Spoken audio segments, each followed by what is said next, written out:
voina chuan ukulele a lesson thar kan zir ho lenga voina kan zir ho le tur chu Jonathan Lianhna in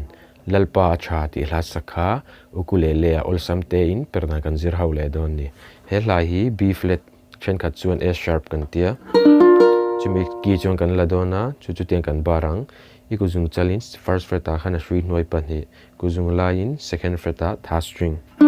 chuan ku zungu in third fret a achung ber a chuan achung ber na kan strum thlang kha B flat emo A sharp aniang a chuan asanga hianin D sharp kan hmanga D sharp chui ku zung chalin first fret a first string ku zung line third fret a third string ku zungu in third fret a ve khan second string a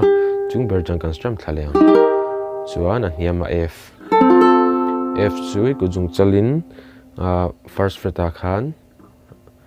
second string a chuan ku zung line second fret a khan fourth string chung ber jang kan strum thlaleang chuan he la point strum dan chi khat kan nei lenga chu tiang kan strum ang down up ti khan a kha kan zom le charang down up down up